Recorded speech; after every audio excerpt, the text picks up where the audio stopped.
Bonjour, bienvenue à Villiers-le-Mahieu, très beau petit château dans les Yvelines. Et aujourd'hui, on a trouvé que c'était un temps très approprié étant donné qu'il fait froid, qu'il fait pas beau, qu'il fait pluie. Beaucoup de pluie. Ouais, pluie. Il fait humide.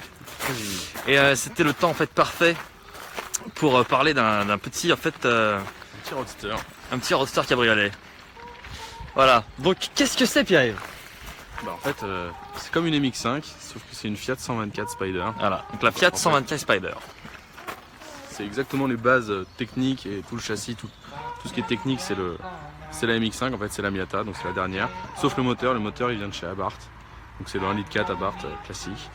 Donc, oui, donc voilà, donc c'était vraiment approprié. Là, on va rouler un petit peu avec sur les petites routes des Yvelines. Et donc, avant de parler de la voiture, on va laisser les images parler d'elles-mêmes. C'est parti.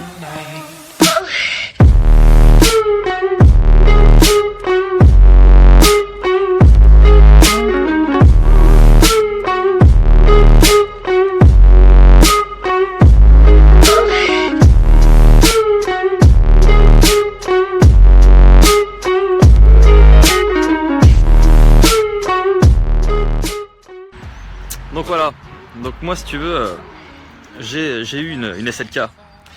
Et je dois dire que les petits cabriolets deux portes, ça m'a un peu passé. J'ai kiffé ça. J'étais un très grand fan de la SL, la Mercedes, j'adorais. Et là franchement, maintenant je sais pas, ça m'a passé. Mais bon, écoute pourquoi pas. Donc ce qu'on va faire, c'est qu'on va aller faire un petit tour. On va voir ce que ça a dans le ventre. Mais avant, on va faire un petit tour de la voiture pour regarder un petit peu comment c'est de vivre avec tous les jours finalement. Donc c'est parti. Donc premier truc, le coffre. Alors ouvre-moi le coffre s'il te plaît, Pierre-Yves. C'est tout petit. Donc voilà, donc c'est ridicule. Sur la SLK encore c'était grand. Et pourtant la SLK elle avait un toit en dur. Là elle a une capote en toile. Partir en week-end à deux, c'est un peu juste. Ouais, tu me diras c'est que 2 places, mais là tu mets pas une grosse valise. Non, voilà, c'est vraiment une voiture qui n'a qu'une seule utilité, c'est de se balader. Il faut de la bagagerie souple déjà. Ensuite l'intérieur. Donc là on va directement grimper. Alors les rangements à l'intérieur déjà ça commence très mal parce qu'il n'y a pas de boîte à gants. Pas de boîte à gants. Ensuite déjà. Donc voilà, là tu peux mettre si tu veux Stylo. un stylo. Et après. Donc là c'est en gros le seul rangement, c'est là. En fait la boîte à gants elle est là quoi. Ouais, grosso modo c'est T'as là. pas mal de place dedans mais c'est pas énorme. Pas mal de place, tu peux mettre des clés quoi. Tu peux mettre des clés et. T'as d'autres trucs. J'enlève la ceinture. C'est super pratique.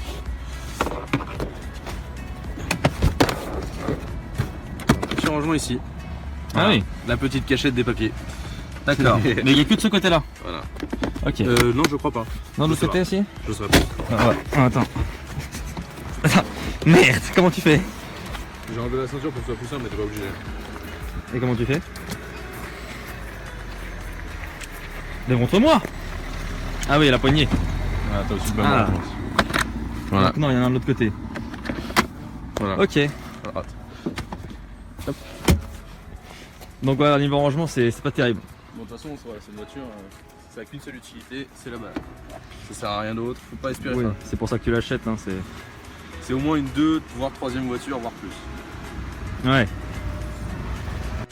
Bon, et comme il fait pas beau, on va refermer. Et le truc pratique avec cette voiture que je pense que beaucoup de cabriolets devraient avoir et ne devraient pas se faire chier à mettre des systèmes électroniques, c'est ça. Pour refermer, voilà, juste tu soulèves la petite poignée, tu tires, tu viens là, tu verrouilles et c'est terminé. Voilà, ça prend 3 secondes, t'es sûr de pas avoir de panne. Et c'est beaucoup plus léger. C'est beaucoup plus léger surtout. Ouais. Tu gagnes encore en poids, c'est une voiture qui est assez légère. Donc c'est parti. Donc pendant qu'on sort de ce château, on va parler de la qualité intérieure aussi. Donc c'est pas trop mal. Franchement, j'ai été très impressionné. Donc c'est fabriqué chez Mazda. Hein. Donc L'intérieur c'est 100% Mazda. C'est 100% Mazda. Et c'est quand même là, c'est plastique moussé. Bon, le piano laqué, évidemment, tout le monde en met partout maintenant. Bon, là c'est du plastique dur, mais il y a quand même un peu de travail au niveau là, des ils ont essayé de rappeler un peu. C'est pas mal, il y a une espèce de fausse surpiqûre. Ouais, ils ont mis des fausses surpiqûres comme chez Renault, maintenant ils font ça, du coup ça rend bien. Après au niveau du feeling toutes les commandes, Franchement, ça fait presque germanique. Hein. Ouais, c'est vraiment, tous les boutons paraissent vraiment solides Ouais, quand tu ça, les touches. ça fait solide, ça bouge pas trop. Non, il n'y a pas trop de jeu. Voilà. Après, même les aérateurs, bon, c'est clair que ça ressemble un peu au Mercedes, mais il y a quand même voilà, comment dire, il y a du toucher. Il y a du toucher, ouais. On sent que c'est un peu rigide. costaud, quoi, un peu C'est rigide. costaud, ouais. Ce qui est un peu étonnant, bah, du coup, c'est un peu le défaut qu'on veut reprocher aux italiennes, bah, comme c'est une japonaise, ça efface tous ces défauts-là, quoi. Enfin, coréenne, pardon. Ah, même les compteurs, moi j'adore les compteurs. Ah, les compteurs, c'est sympa. Moi, ce que j'adore, c'est qu'il y a un indicateur de rapport engagé. Ah, ça c'est Bon, même si normalement, quand tu conduis, tu sais sur quel rapport t'es, ça fait un peu voiture de sport d'avoir l'indicateur de rapport. Donc, ça, je trouve ça cool. Le volant, il est super joli. Le volant est magnifique. C'est le volant Mazda. C'est exactement le même que dans la MX-5, hein, mais je le trouve vraiment superbe. C'est une voiture, voilà, pour une voiture vraiment, on en reparlera, mais c'est une voiture petit budget. Hein, c'est un peu moins de 30 000 € pour nous, notre version. Après, il y a la version Abarth qui va être un peu plus chère, quelques artifices Abarth, un moteur un peu plus puissant, enfin le même moteur mais une autre puissance. Très sympa la Abarth au niveau du bruit. Ouais, parce qu'il y a l'échappement Monza, donc forcément c'est autre chose. Celle-ci, elle a vraiment été conçue juste pour la balade, le coude à la portière. Il n'y a pas de notion de sport là-dedans, ça marche un petit peu. C'est pour se balader, c'est tranquille. Voilà, c'est pas un gouffre, ça consomme. Si, ça boit, quand même ça boit. Bah, pour un 1,4 litre, ça boit, mais pour une voiture plaisir, ça boit pas énormément. Là, en conso moyenne, moi je suis à 8,2 litres parce qu'on a un petit peu joué, mais c'est pas délirant, quoi. Ça reste. Voilà, c'est une voiture pur plaisir, c'est tout dans la simplicité. Et c'est vachement bien fait, voilà. C'est une voiture qui vaut un peu moins de 30 000 €. Pour une voiture à moins de 30 000 €, ça fait une bonne voiture de balade. Ouais. Il y a vraiment un truc que j'adore, c'est donc le short stick là. Ouais, exactement. Ça c'est très MX5, ça fait très Miata. J'adore. Là pour le coup, ça tombe sous la main tout de suite. Il y a une super sensation. Les rapports sont vachement bien guidés. C'est vraiment très très très agréable. Après ils ont mis le frein à main comme alors ça c'est à la japonaise. À la japonaise. Ouais. Ça c'est vraiment les grands freins à main que tu viens choper loin comme ça. C'est très japonais. Exactement. Ouais, c'est les voitures. Ça fait drift un peu. Ouais, c'est inspiré des voitures de drift, de rallye, tout ça. C'est vraiment. Exactement. Alors moi, grande surprise que j'ai trouvé vraiment super, c'est le système de navigation multimédia avec la petite molette un peu à la iDrive, à la BMW. Et franchement, c'est super intuitif et c'est très bien fait.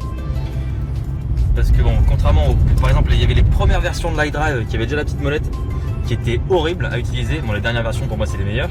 Et là pour le coup, on compare toujours à l'iDrive, mais il y a forcément toujours, parce que c'est un peu le top. Mais t'as le Mercedes et le MMI de chez Audi aussi qui sont très bien. Mais là du coup ça fait très germanique là encore. Il y a une très bonne réaction, je trouve. Dès que tu touches un bouton, dès que tu sens que la machine réfléchit pas trop, quoi. Ça va tout de suite là où tu veux. Voilà, après, je pense que le GPS en lui-même, c'est la pire catastrophe du monde. Ah bon, pourquoi? Bah regarde, c'est pas du tout intuitif. Pour entrer une destination, tu mets 6 ans à écrire le nom. Ouais, mais ça c'est tous les systèmes avec la molette comme ça, c'est pareil. Mais maintenant l'avantage de ça, c'est que pour conduire, quand tu conduis, c'est beaucoup plus pratique qu'une molette qu'un écran tactile. Ah bah clairement, ça te permet de garder les yeux sur la route, voilà. Tu sais ce que tu fais.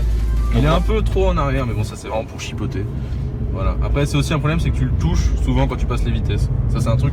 Hop, mais qu'avons-nous? Alors, ça, c'est rare.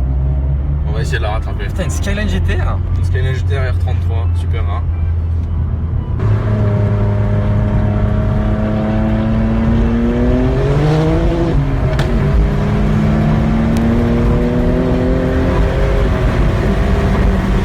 On a vu une petite flamme sortir. Après, bonne surprise aussi sur cette bagnole, c'est le son, l'audio. En fait, directement dans les appuis-têtes, donc comme les MX5, hein, t'as le son Bose, donc qui sort là, directement là, on a des petits haut-parleurs en fait dedans.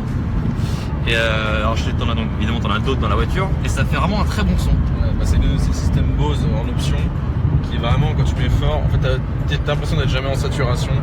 Quand t'aimes bien écouter de la musique un peu fort, c'est vraiment super agréable. C'est vraiment le truc qui m'a le plus marqué, j'ai envie de dire, le truc qui m'a le plus marqué, c'est ça, c'est la qualité de son quand tu écoutes de la musique.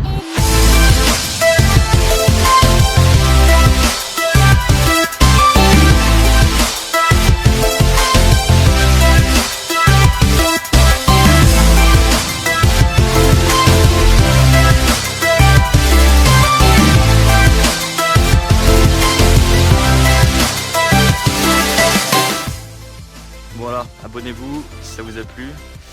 Il y aura d'autres contenus et avec d'autres voitures. Et vous pouvez me suivre sur Snapchat. Voilà. Bon allez, ciao ciao, à la prochaine.